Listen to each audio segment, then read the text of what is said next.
Ladies and gentlemen, DB&A Television is proud to bring you a Roar Media production, the nation's #1 digital coaches show. If you do not know him, you better Google him. He was a high school Hall of Famer, school record holder, 10-time letter winner. He was just a boy with a ball and a young man with visions of greatness from the land of Hoosiers. When his playing days were over, he wanted to give back to the game that provided him purpose. He had found his passion on the hardwood. 14 years college coaching, multiple regional and conference championships, multiple national rank programs, coached the National Player of the Year. Winning followed him to 15 seasons professional coaching, multiple championships, multiple Coach of the Year honors, near 780 win percentage. He placed over 100 players to their respected national teams that represented their countries at the World Championships and Olympic Games. He has coached current and former NBA stars. His purpose is now to serve, empower, inspire. Here he is, host of the Coach Scott Field Show. Make some noise, show some love. Host Scott Field. Good morning, ladies and gentlemen, and welcome to another edition of the Coach Scott Field Show. Good morning, good afternoon, or good evening, wherever you're at from around the globe. I appreciate you allowing us into your home, whether you're streaming us on Facebook, or maybe you're watching us on Roku or Amazon Fire TV, and soon Apple TV. Or you could just be cruising down the road in that hoopty. You know how that is, TC. Hopefully they'll turn that volume up and they'll let us put that flavor in their ear. I'll tell you what, this is where I put sexy into sports talk, and I am so thrilled and honored to have my guest with us here today. My friend, let me tell you something. Let me tell you why you need to be paying attention here this next hour. He is a consensus All American from DePaul University. He was the second overall draft pick back in 82? 82. 82, second overall draft pick behind only James Worthy of UNC. Also, two-time NBA All-Star, over 19,400 points scored in his career. That makes him a top 50 scorer for his career. My question is, how come he is not in the NBA? Let's work and try to figure that out here in this next hour as we have an outstanding time talking to my man, Terry Cummings. Terry, how are you today? And we're going to tell everybody how they can interact with us today, my friend. I'm doing fine, man. I'm enjoying this journey. This part of the journey has been a really great part of the journey for me. So I'm doing good. Glad to be here with you, Scott. Thrilled to have you. It's guests like you that make this show go. Ladies and gentlemen, I want you to use the hashtag TCHOF. That's for Terry Cummings to the Hall of Fame. With your interactions, send comments, send questions, use the hashtag TCHOF, and let's get my friend here, Terry Cummings, into that Hall of Fame. Terry, you're going to turn 60 next month. I believe it's March 15th, which is the day after my wife's birthday. So happy early 60th birthday to you, my friend. Thank you. You do the same, and wishing the same for your wife as well. Thank you. Thank you. Let's dive right into it. February is Black History Month. What does that mean to Terry Cummings? Well, it's kind of like Valentine's Day and Christmas and things. We tend to want to, just put everything into that one day or so. But I think that Valentine's Day is, I think I wrote a little footnote on one of my Facebook pages that 364 days of the year, she is my Valentine. But on Valentine's Day, I share her with the world for one day. See, I love that. I think that's meaningful. And with Black History Month, I'm assuming that makes it even more special. And you growing up African-American in a culture, in a divisive society that we live in, what does Black History Month mean to Terry Cummings? Well, it's like a lot of people just take a moment and just appreciate what that actually means, the cultural part, political, spiritual, every piece and part of it is during that month.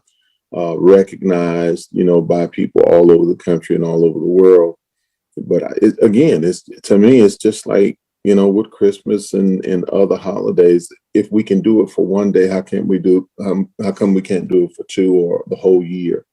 How come we can't just set our minds on shifting? Not that the whole world is about Black history, but Black history is a part of the world.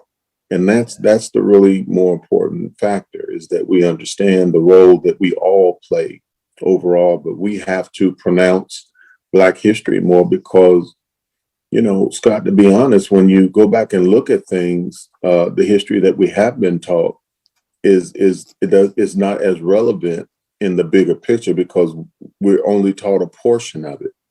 Whereas if we were taught all of it, then we would have a true American history, because that's what we are. And we may be African Americans, but by nature, we are Americans. We were born here. We have learned the laws of the land here. We've been trained and reared here in America. We're Americans. See, I love that. And I think that's eloquently said and very well articulated. So TC, I appreciate you. You grew up playing basketball. I grew up born and raised in Indiana, and I was blessed to have been a Hall of Famer at my high school in Indiana. Didn't have near the accolades that you accomplished. Why is Chicago basketball so phenomenal, and why are so many great stars coming out of the city of Chicago? It's the competition. I mean, if you really want to be great at what you do, then cut your teeth on people that are great. And one of the greatest things for me was I was a late bloomer, considered a blue chip, came under the radar. Didn't go to any of the big camps. I only went to Athletes for Better Education with Forrest. And so, one of the things that I was taught early is we traveled to universities. We traveled east side, west side, north side, south side of Chicago.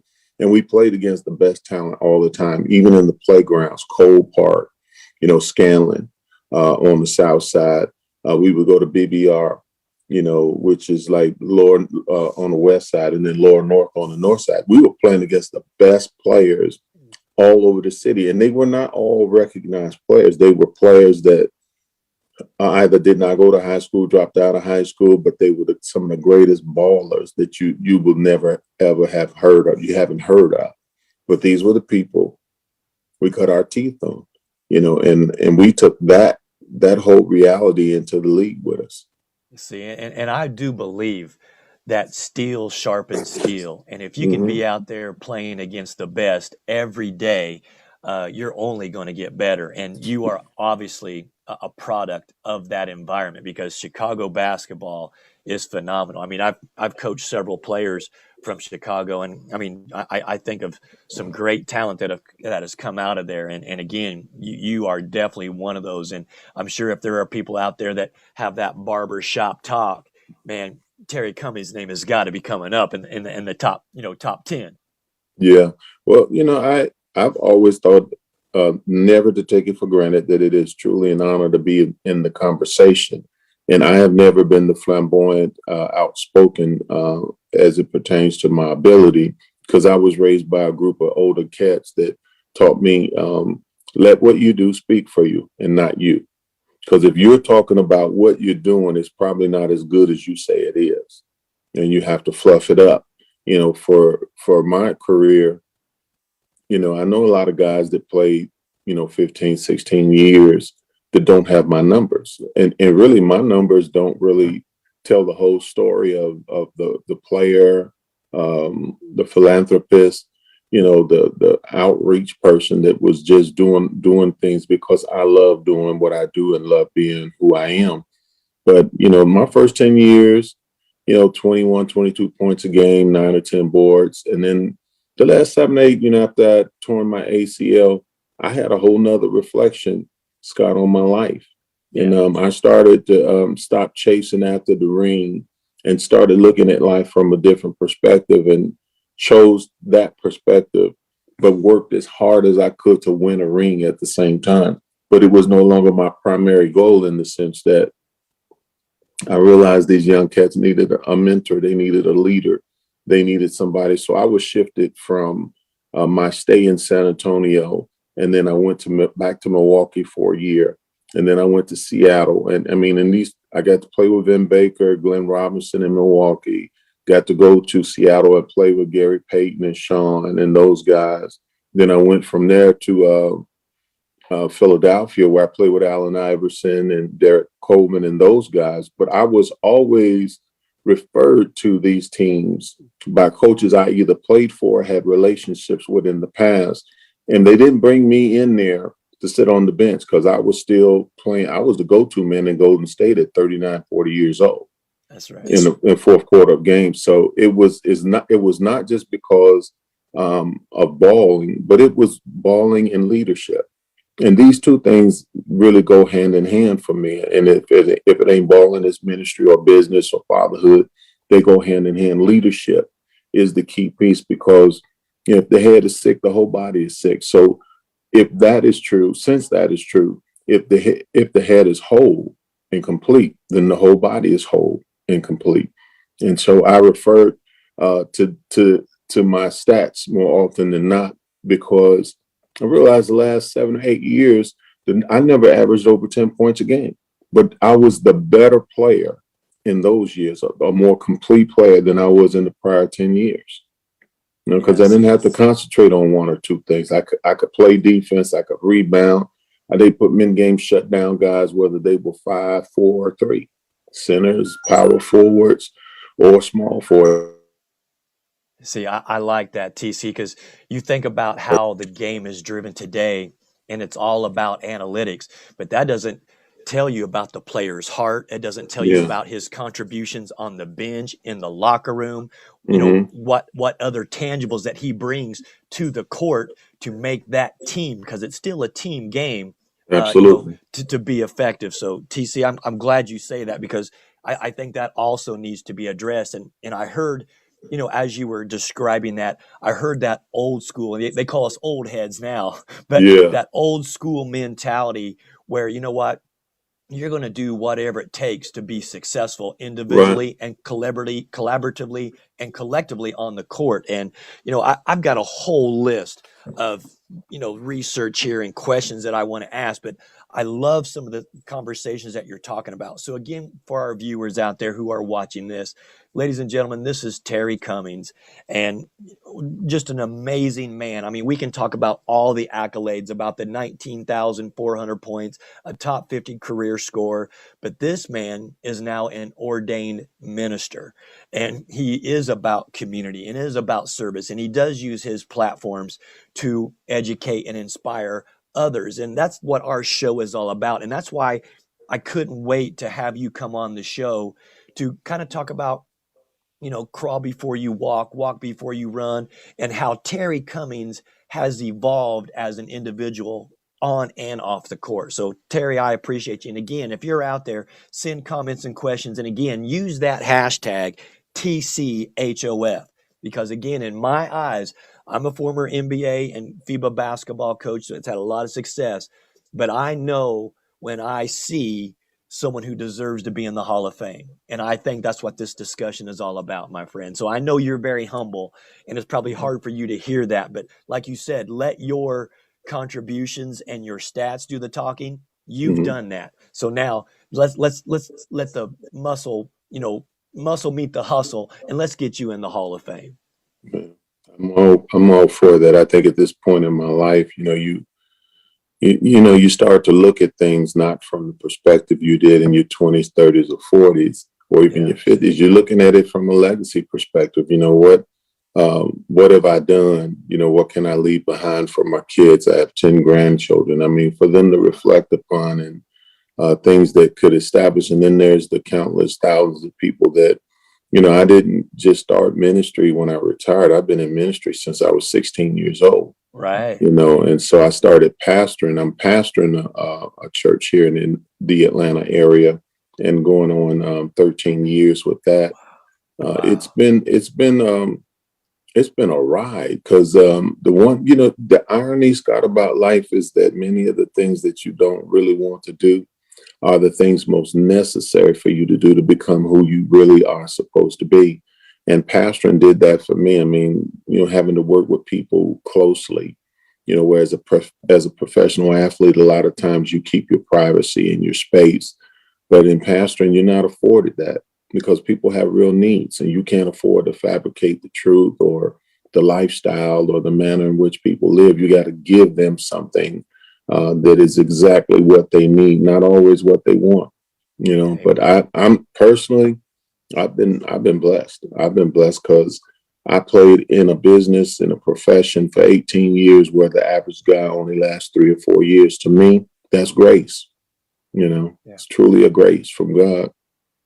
See, TC, I love hearing how faith-based you are, and that means a lot to me because I'm also a man of spirit. And basketball was a passion that you were blessed with, and it gave you a platform. But now ministry is your purpose and to serve others, and I think that's a beautiful thing.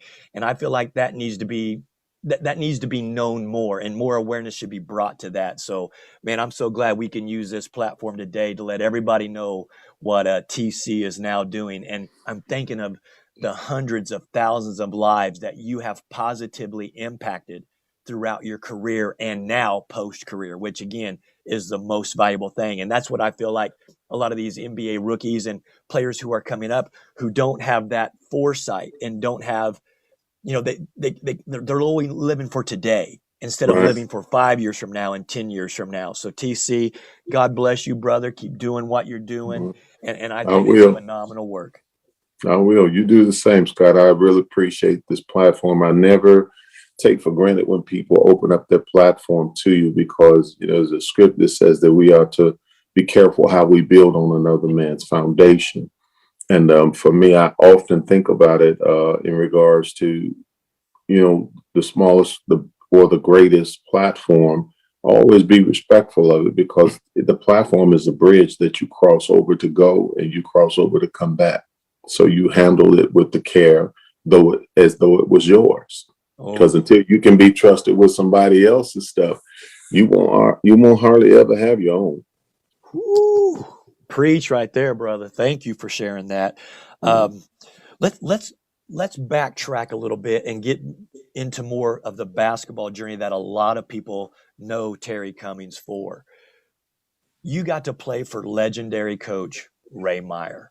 Absolutely. What was some of the things and life lessons that he taught you that impacted a young 19, 20-year-old Terry Cummings? The two probably most prolific things was he taught me to be colorblind. Because I wasn't when I got there. I grew up in an all-black area, and I had never been around so many white folk in my life till I got to college. Wow, so that's just keeping it real right there. Yeah, it was a culture shock. The second thing was Ray did something that only a few men in my life did for me, and that was he did not sugarcoat the path. He did not waylay things in the journey. He merely allowed me to be a man. If you were a young man that came to DePaul and you wanted to be a man, Ray gave you that opportunity. And the way he did it was difficult for some of the players I played with. But the way he did it was he allowed you to work your way out and through the things you were going through. And some people might have said, well, he doesn't have any control over these guys. No, that was his control. His control was to allow you as a young man to see your error, work at getting out of it, because his generation did the same thing. Yeah. He was just merely giving us the perspective from his reflection point. I mean, that's all we can do anyway. We can only reflect from where our experiences are. We can do all the talking we want to, but where we are the most productive is in those areas where we have experienced something. Yes, but Coach Ray was a father figure. He was a tremendous person, and I always adhere to those two things, because they were the things that really helped make me and get me ready for the rest of my life, not just for b-ball. Wow, that's wonderful stuff right there. Thanks for sharing. Watching, his programs from afar, and then, his son Joey coming in, taking over the program. But I also think of the greats that played for legendary coach Ray Meyer. And again, me being a coach, I always look things through that coach's lens. Right. And I love to hear, what impact he had on your life. And then I think too, the players that were in that program. What did you take from Mark Aguirre? Well, Mark was a hybrid. He was the first of his kind at DePaul, and he was really unusual to the whole, scenery of college basketball. Flamboyant, uh, scoring machine. He could do whatever was necessary to win, and just his own. He was a personality. I hadn't grown up around anyone like Mark. And it was a learning experience to play alongside him and not to feel as though I was being chided in any way because of his success. Because I remember we had a team meeting once, and in the team meeting, there were plenty of guys complaining that Mark was getting all the attention. And I stood up in the meeting and I told him, I said, "You all don't get it, do you?" I said, when that camera rolls, it does not just roll on Mark Aguirre. It rolls on anybody that's out there that the lens captures. And I said, and when that lens is rolling, you need to be doing your job. Because if you get caught on camera doing your job, then for all those who have aspirations of going to the next level, somebody's going to see you. But if you're sitting out there complaining, waiting for something to happen for you that you didn't earn, it's not going to go down that way. Terry, I like that. And I think those are great nuggets for, other aspiring athletes who are out there watching. To me, this is all about providing tools for your toolbox. And you're dropping so many nuggets right now that I hope these people and young players that are out there are soaking this up like a sponge, because I'm going to tell you what, this stuff is golden. Thank you for that. Yeah. Another NBA player that you were able to play with at DePaul, who is very popular out here where I live. I'm in Salt Lake City in Utah. Tyrone Corbin. Yeah. You were able to play with Tyrone Corbin. What's the first thing that comes to your mind when I say Tyrone Corbin? Well, I recruited him. Back then, they would let us recruit the players to the school. Yeah. The players coming out of South Carolina, I believe. Yeah. I recruited him to. I was the one that was there recruiting him for the school. One of the things about Tyrone, when you first mentioned his name, a tireless kind of a worker. And just always on point, just an upstanding kind of guy. That is just. He walks in integrity and character. And balling to me is not complicated. We're all born with talents. I think the most difficult piece for any athlete, person in general, is the integrity of who you are and the integrity of what you produce.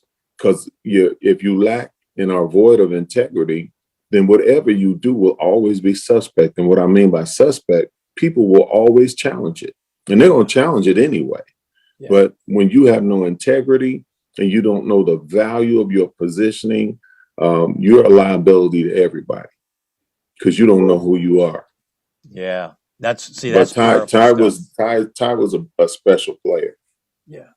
And like you said, a wonderful person and just a great character. And he has a wonderful wife and family. And I've really enjoyed my interactions and time around Coach Corbin. And, he's gone on to do some great things, at the coaching level. And again, I just keep thinking of what a powerful tool it is to be able to impact so many lives. And again, that character and that credibility and that integrity that you're talking about. These are life skills that need to be continued to taught to our youth today, because they are our future and they are our future community leaders. So I think it's important to hit on those key notes. So thank you for that. Wonderful stuff, Terry. This is just wonderful. I think now now we're going post career with All American, and now you're drafted into the NBA.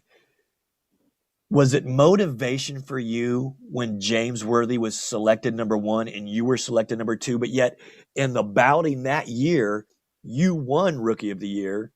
And then I think Clark Kellogg came in number 2 and then James Worthy was number 3. Did that fuel your passion to play to like, hey, I'm Terry Cummings, I'm on this court, and let's see what happens? Well, the irony, Scott, was that I knew I could play in the NBA, and I knew that I was as good as anybody and better than most. And when I came into the league, I had been playing against pros since the time I was 16 in the Pro-Am in Chicago. There you So go. I had already cut my teeth on knowing, even though in the summer a lot of cats not in the best of shape, but I know that any guy that plays in the league on the league level has enough integrity about himself. If he's gonna go up against some young upstart, they're gonna be on top of their game, if it ain't but for 15 or 20 minutes. And for me, when I got to the league, I set out the preseason contract negotiations, and I missed a few of the early games. But I think my first game might have been in Milwaukee, which I would later play 6 years for. But then the second game was in Indianapolis against Clark Kellogg. And but I started putting up numbers right away, but I was very deflated. I thought that no matter how much I did, the Clippers weren't going to win. And I was taking it personal. And I think that was part of the physical issue I had, is I've never enjoyed losing. It's never been at the top of my list. I do realize that you'll learn more through losing than winning, but you don't have to keep losing to gain that knowledge, Right. Hey, losing builds character. Just don't be a cartoon, right? That's right. And when I hear you say that, Terry, I hear your mindset, because your mindset is already, elite level players. They want to be coached. And I heard you talking about that with Coach Ray Meyer. He didn't give you fluff. He was direct. He told you what you needed to do. And so that's what I took from what you shared with that. But yet I also hear too a quiet confidence in Terry Cummings, because you had a mindset to compete and go out there and earn your respect. You were not enabled. You wanted to inflict your will on the game, and you did that when you stepped on those lines for that 94 feet. Absolutely. And again, the game, everybody has physical skills at that level, but that mindset is what's going to set apart that top 5%, so you can be a 1%er to compete at the highest levels. And correct me if I'm wrong in that statement. No, you're correct. In fact, I think that the best perspective of it is a reporter came to me after I had been in the league about maybe 8 years. And he said, you know what? He said, I get something about you I don't think everybody else gets. He said, you're cocky, but you're not arrogant. Ooh. And the thing is I agreed with him, because the cockiness was just saying, I belong here. I can do this. I am just self-confidence. That's all that was. Yeah, I'm gonna be a force to be reckoned with until I leave this game. How many times I was on the court and I could hear coaches screaming at the referees, "Watch TC, watch him," or calling to their players, "He's trying to go left," or "Go double him up," and that tells you, that people have a respect, for who you are as a baller. But I would think that if I had one thing that I would want to be respected for, is the integrity that I maintain, not only for the game and the league, but for the brothers, black or white or other, that I played with in or against, and the character that we carried ourselves in, that I was taught by guys who were older than myself. And it brings me to a point with in high school, my coach, Horace Howard, taught me a lesson that stayed with me for life and helped me when I got to DePaul. He had juniors and seniors on the squad when I came in as a sophomore, because I only played 2 years of high school ball. He set me down the whole year. He would not let me play my sophomore year. But in my junior and senior year, I just went crazy. And he would not play me in front of his juniors and seniors who had been there. He told me I had to wait my time. So when I got to DePaul, soon as I got there, not really clearly knowing, Ray and them didn't know what they had in me, but they told me, you gonna have to sit behind Mark and wait. This is his team. So for 2 years, after I had the experience in high school, for 2 years, I sat behind and I waited for my opportunity. And there's not enough said these days about it, because cats leave so soon, Wow. and they don't stay long enough to learn the things that would make going to the next level easier for them. But for me, after my experience in high school, the one in college was easy.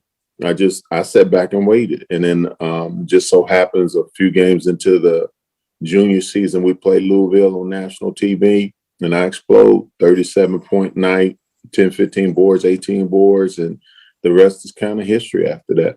I mean, I don't have the legacy, for instance, of a Mark Aguirre in high school because I was a late bloomer.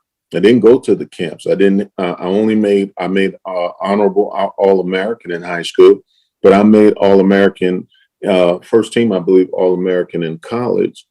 But I never had those accolades. I always had to work as though I was under the radar, and always being undervalued.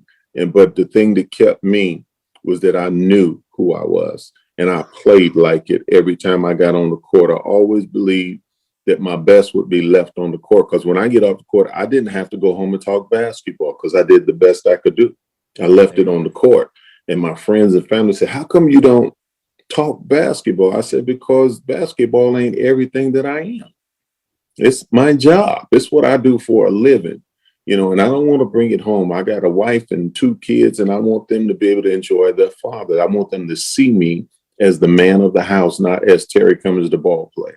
Yeah, see, and I think that's wonderful. And I'm taking so many nuggets from what you're just sharing, and I want to kind of emphasize those things because you had people, if the press wanted to call it cockiness, you had self-awareness, you had self-confidence, but you had to earn it. You didn't have a sense of entitlement where these young kids today, they're just jumping with grassroots basketball, AAU team to AAU team. And if this coach ain't playing me, they're going to go somewhere else. And now you see this transfer portal now where nobody has patience to go earn it, and where you had to earn it and you were taught to earn that, I think is something that is truly missing within our fabric, with teaching soft skills and life skills to these young men, that we as coaches are failing these players because we're just giving them something. Just like when I grew up in Indiana, we didn't have classification basketball. You saw the movie Hoosiers. It was the big schools versus the little schools.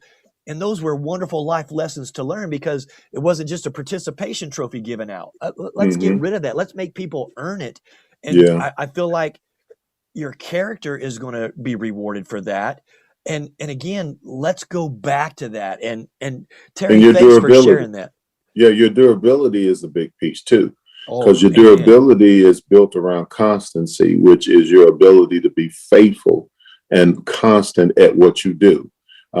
You know that most kids may not know this, and a lot of veteran players probably don't either. Practice is not the time for you to work on your game. That's right. And I mean, not just in the off season, but during the season, what we would do is come into practice, come before practice about an hour or so, work on our game. Yeah. Then you got an hour and a half, 2 hour practice. And then you work on your game some more. That's right. Then you work on your individual game some more. At the end of practice, you do weights and all that other stuff that's connected to it. And the young cats used to come in and say, T, you work really hard. I said, yeah, because somebody's coming to get your job. That's right. And if you're not prepared to fight to maintain your position and your job, I said, you'll be out of this business in no time. And a lot of the young guys didn't get it. It's not about superstardom. That stuff comes and goes. I mean, every star has had a day where they were no longer a star, where the bright lights didn't shine on them as bright, nobody was calling their names. It's one of the first things you notice when you retire. The phone don't ring no more. Yeah. And you better be prepared for it well before you get there. Because, for me, I didn't need people to tell me who I was. Yeah. So it wasn't a requirement that they had to pat me on the back every time I did something. It's good to have once in a while, but most of the time I knew that was my job. Yeah. Yeah. Well, see, again, that's where that strong character and that integrity that you had was able to shine through, because if you don't have that character and that mindset to say, okay, as I transition and evolve after the game, this is what I'm going to do. I'm going to serve others. I'm going to help people. And again, I think those are lessons to be learned. And, thank you for shining the light on that and being that consummate role model for individuals, because again, we need more of that, Terry. And I hope the NBA reaches out to you and you go talk to these rookies at this rookie symposium and you share these guys that say, hey, quit thinking about today, quit thinking about, survival today. What are your 5-year goals? What are your 10-year goals? What are you going to do 5 years after your playing days are done? Because you don't know when an injury is going to hit you. We don't know what's going to happen with you, but are you going to have that strong character and are you going to have that integrity to be able to serve others. And I think that, I hope the NBA takes advantage of a Terry Cummings to use you in that capacity. And they would. I've been quiet about Terry Cummings because I've been working, doing other things. But I think it's very difficult for things to transition from one generation to another. It's difficult enough. But if, I've been opposed to the thought of many of my peers to take offense in this younger generation. In fact, I've been asked a lot in the last few years, could this group play with us? And no. And not because we were so much better than them, but because our rules, they couldn't play under. Yeah, the physicality. That's right. Yeah. And in like manner, I think it would be very difficult for us to play under their rules if we had the same mindset that we were trained with, which was to use our body, because the structure of the NBA went from you can use your forearm to defend, you can use your hands, you can use your chest, till you can't touch nobody. Yeah, you can't touch nobody, which is where we are right now. And I don't know that they understand that taking away the physicality has hurt the game in so many ways. I think it's necessary when we see physicality, especially for the purist. The purist of the game will definitely feel that way. Oh, yeah. But the thing is that the game can stand for itself. It's much like children. When people start complaining about the struggles that children are going through, whether it's cancer, childhood cancer or whatever it is, I often tell them, I said, you are disrespecting these children. I said, these children are more resilient than you are as a grown-up because they don't have as much life experience to measure things by. We get into the troubles, we do the doubts and the fears because we've seen so much more. But children don't have that. That's why they overcome things quicker than we do, because they're resilient. And if you tell them they can make it, they don't have to look into a whole closet full of experiences to know that they can make it, because they believe since you said it. And a lot of that is what we do. Pastoring to me is like coaching. It's always encouraging people to be better than they think they are, and get them to the point where they see that better and then start to achieve it. You push them in whatever way you can. You love them with tough love. You love them with agape love. You get them in position however you can. You give them the different versions of life so that they're balanced. You don't want people going out there and leaning on one side. That's true. and Terry, you are so great at that, because not only can you communicate, but you can effectively communicate and reinforce positive structure, but yet you're also providing hope. And if we can provide hope for the youth, and we can provide hope for our communities, and if we can provide hope for society, that gives us something to grab onto. And we need more of that positive reinforcement throughout the fabric of society. And that's why I love the life lessons, because there's so many parallels with sports to life. And if you can translate sports life lessons to your life away from the game, or whatever you choose to do with your life and your passions and your purposes, positive things will happen. We need more positivity and hope out there in society. And I love that you bring that, because I listen to your messages on social media with your ministry, and brother, I'm with you, man. I'm with you. I appreciate that. Yeah. So let's dive into more questions, because I feel like people will learn from hearing from you. You're drafted to the San Diego Clippers. You're with Coach Paul Silas, I believe. But Bill Walton was on that team. Swin Nader. Another UCLA guy. Yeah. So what did you take away from Bill Walton, who had an illustrious college career, and again affected by injuries, but he's probably wearing tie-dye T-shirts and Grateful Dead. But what did you take away from Bill Walton? Yeah, Bill was basically a 7-foot hippie. There you go.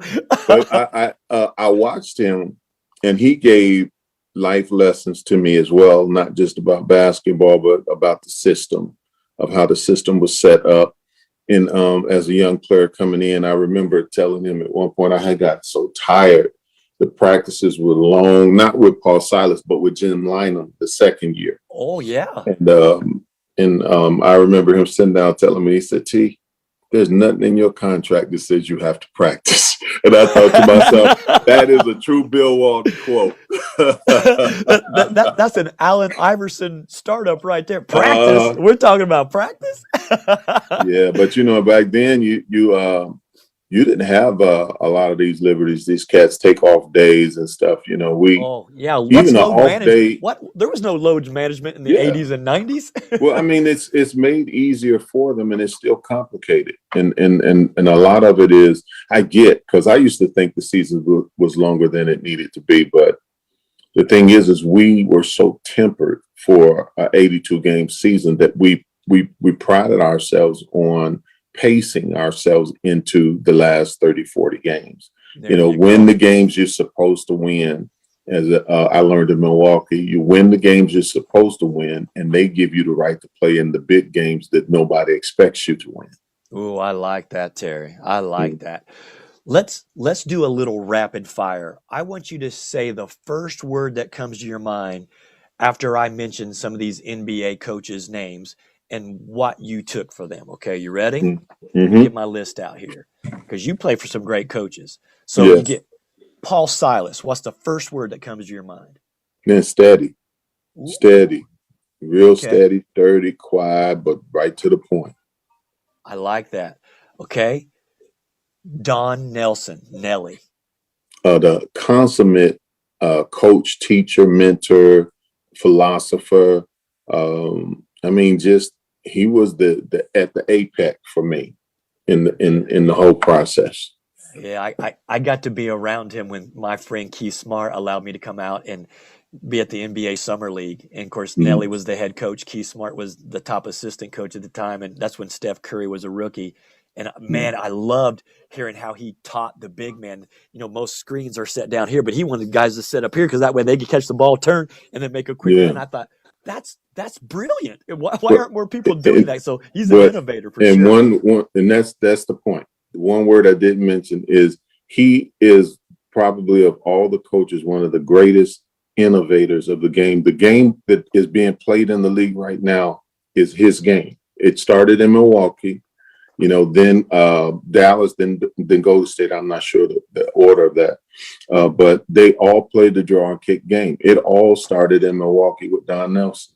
That's right. Well said. How about Larry Brown?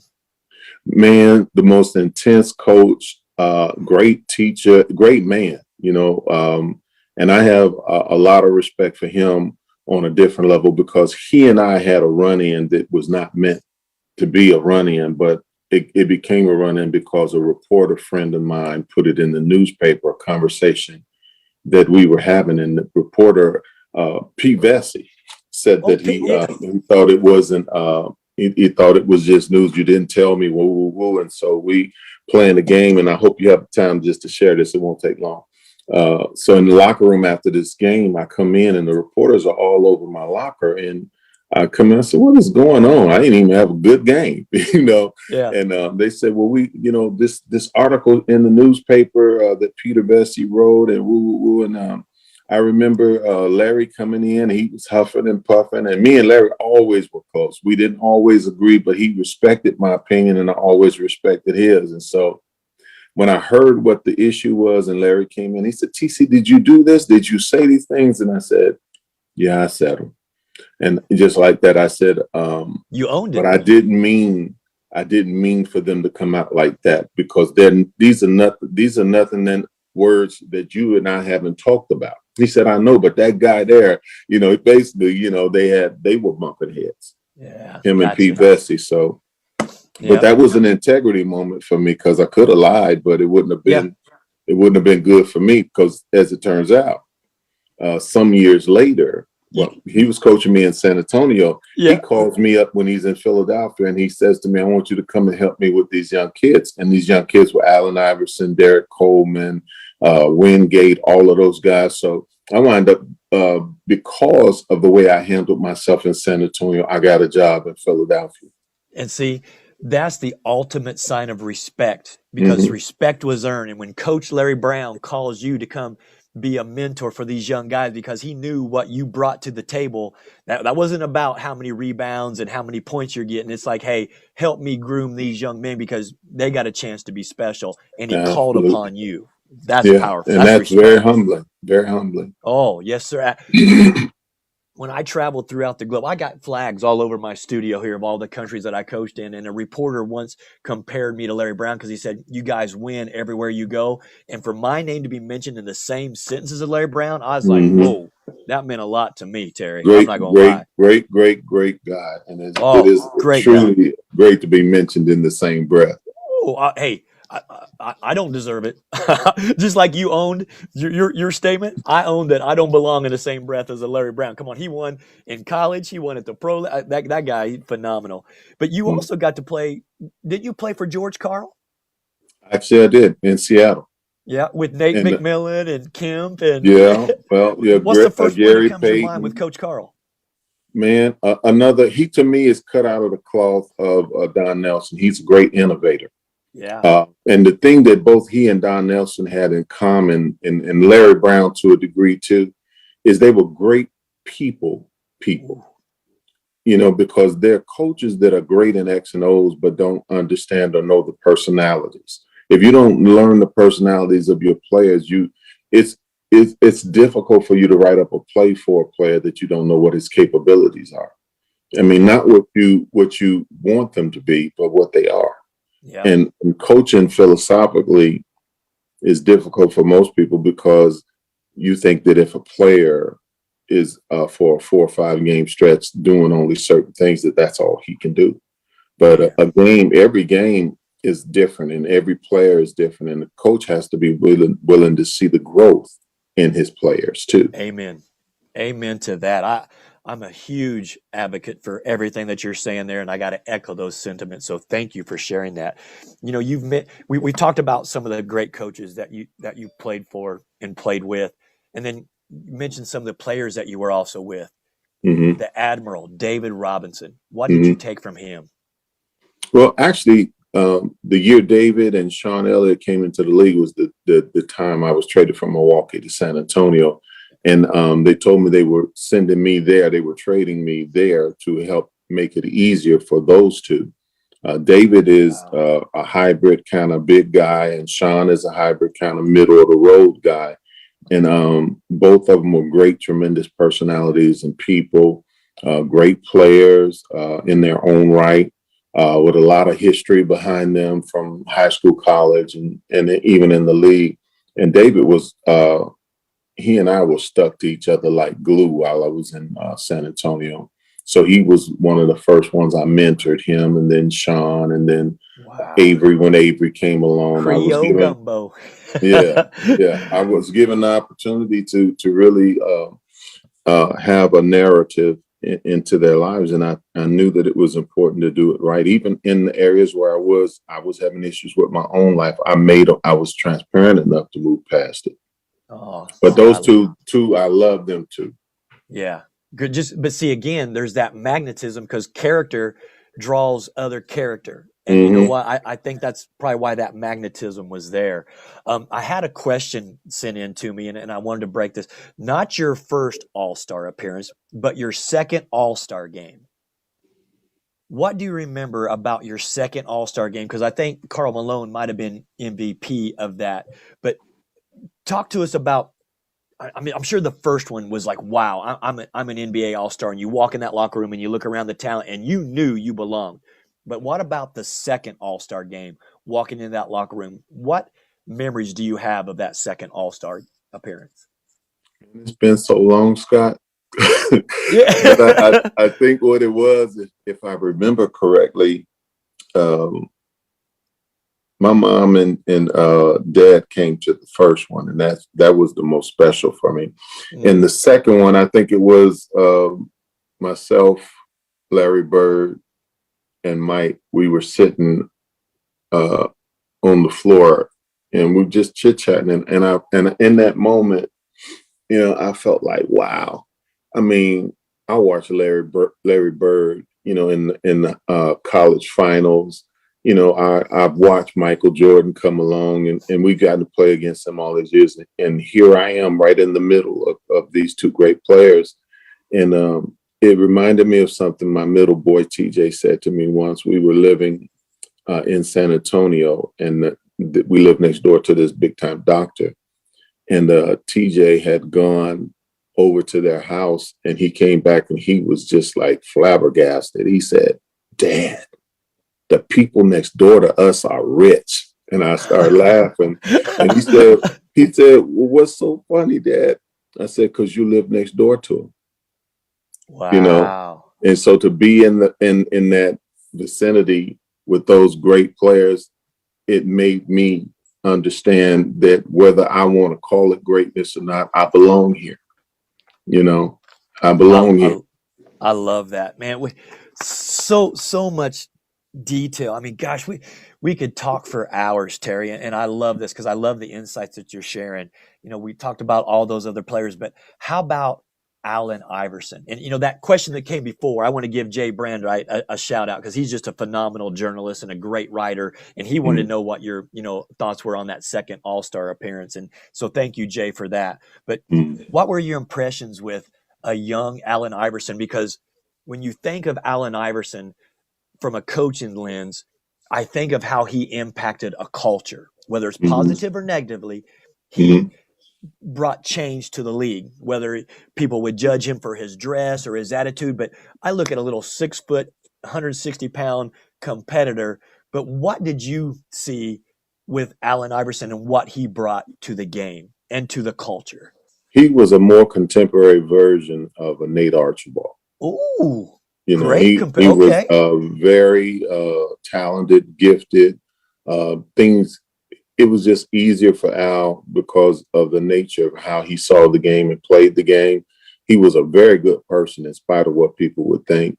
I got to spend time with him. I mean, I have a lot of respect for him because I think it's difficult for people to get maximum exposure to be treated like common people because people won't let you be treated that way. Ooh. And even in my time spent with Michael Jordan during the summers, I would have people come up and say, "I think he's arrogant." I said, "Well, I think for who he is and what he accomplishes, he's more humble than most people who will never get there." It's easy for you to talk about the Allen Iversons and the MJs of the world, but you'll never sit in their seat or wear their shoes. And it's difficult enough, for common people to have an opportunity. But then when you become a part of that, I think you call that 1%er group. And I talked about that with David Stern one year. We were having a shutdown, and he called me and asked me, did I think what I thought about the lockout? And I told him, I said, "Well, your lockout is not about 85 to 90% of the players in the league. It's about that 5 or 10% you choose to market above everybody else. Those are the ones you're going to have a problem with. The rest of us, we want to play and get paid for our services." Oh, yep.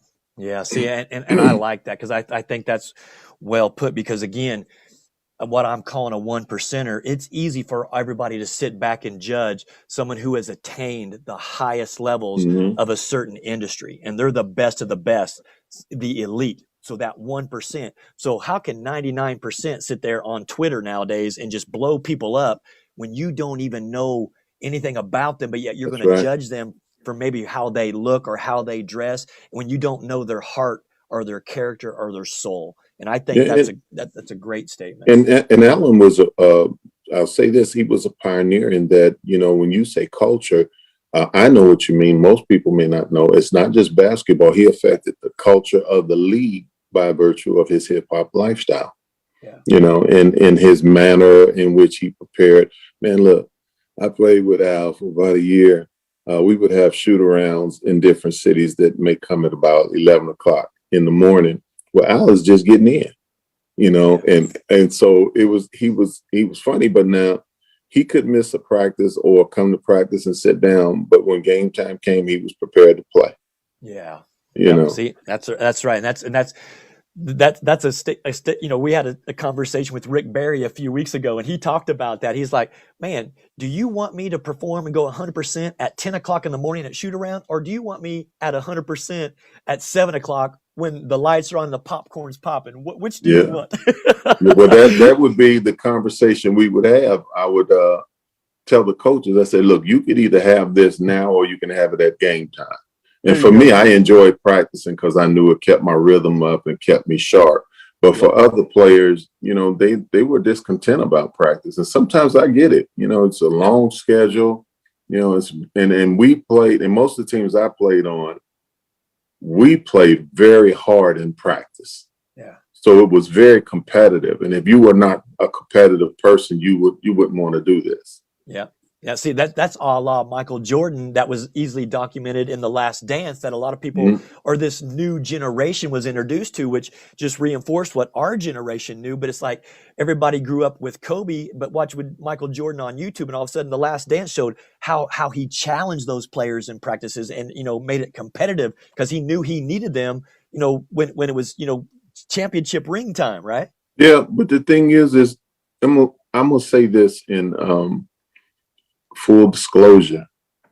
MJ wasn't the only one pushing people, and the Bulls weren't the only teams that were playing hard in practice. Right. Is the issue, if there is one, is that they're the team that won the 6 championships, but they could not be as good as people consider them to be if they didn't cut their teeth off other teams that were equally as good. Those but just Detroit didn't have Pistons enough. that beat them up every year. Yeah. Well, the That's Pistons, right. before Mike started winning, he had to go through Milwaukee every year.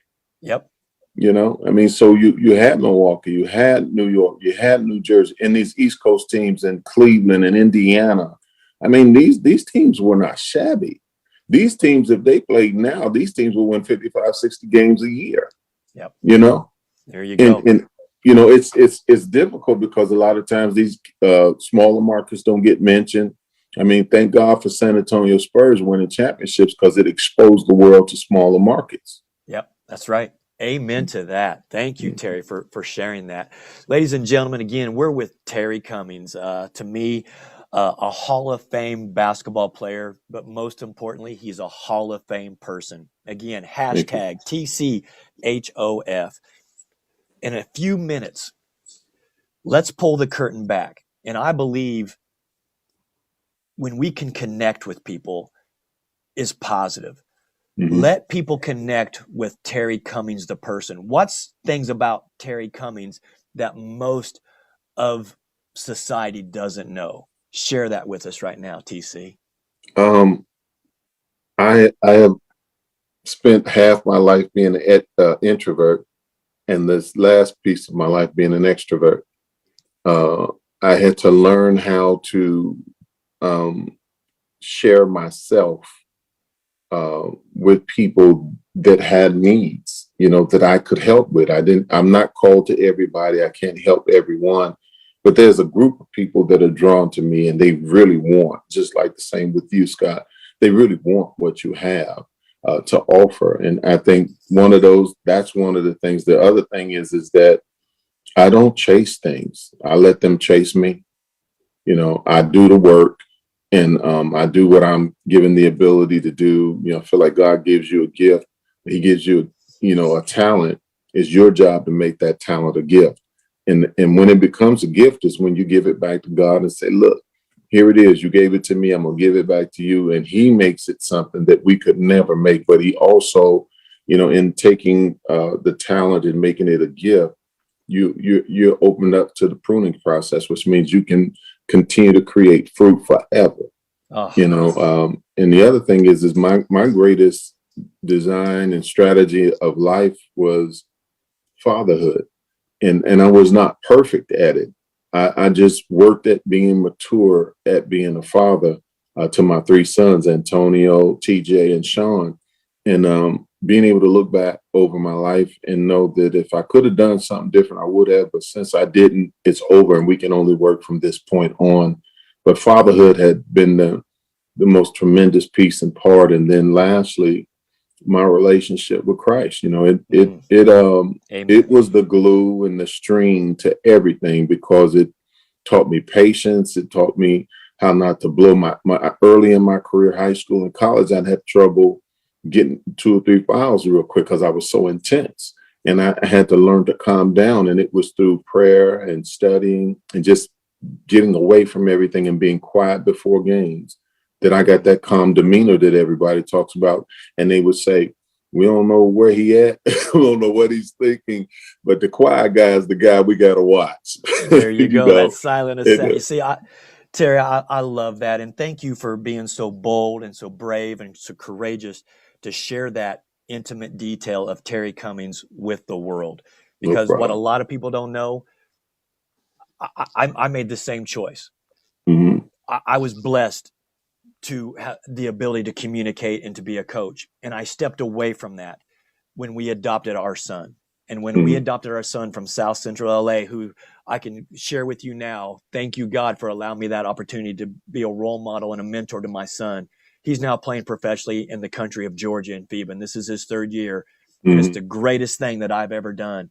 Do I miss the game? Do I miss being in the NBA? Do I miss that arena? 100%. But I do believe God puts us on a path to serve others. And I wanted to be a father so bad. And I was blessed that I got to be a father to my son, Brandon, That's good. who's over in the country of Georgia now. And a lot of people don't know that, but I'm sharing that with you because you shared something vulnerable about yourself. And Terry, keep doing what you're doing, my friend. I will. I have the utmost respect and admiration for you, for the gifts that you've been given, but the tools that you are providing and how you are serving others with your servant heart. And I thank you and God bless you. Ladies and gentlemen, this has been phenomenal. This is Terry Cummings. And I hope you've taken the time to listen to this and share this and view this. And I hope that you hit that share button and share this powerful content and use this context to fill your spirit and fill your soul and go out and continue to serve and empower others. Terry, thank you from the bottom of my heart. This has been better and exceeded my expectations. I've got nothing but love for you. Thank you for sharing it. And let's get you back on the Coach Scott Field Show very, very soon, my friend. I'm going to look forward to it. Hey, trust me, it's going to happen. I'm not a man that's just going to talk. I'm going to back that stuff up because you have given nuggets that our communities and our society needs. So thank you for that, Terry. Thanks. Thank you. All right, let's share this content, ladies and gentlemen. We're going to have another outstanding edition of the Coach Scott Field Show soon. That's my man, Terry Cummings. Terry, thank you. Again, hashtag TCHOF, because I don't care who you are, he's a Hall of Famer as an individual and as a person. But yes, let's put that jacket on him and let's get him into the Hoops Hall where he belongs. God bless you. We'll see you soon. Thank you, Terry. We'll see you. All right. Thank you, Scott. Bring it in. Thank you for watching the Coach Scott Field Show, the nation's #1 digital coaches show. This DBNA television broadcast is a Roar Media production. Don't forget to subscribe to the Coach's YouTube channel. Like and follow him on Facebook, Twitter, and Instagram. Have yourself dressed and ready to go in the locker room for the next exciting show coming soon. Thank you for watching the Coach Scott Field Show, the nation's #1 digital coaches show. This DBNA television broadcast is a Roar Media production.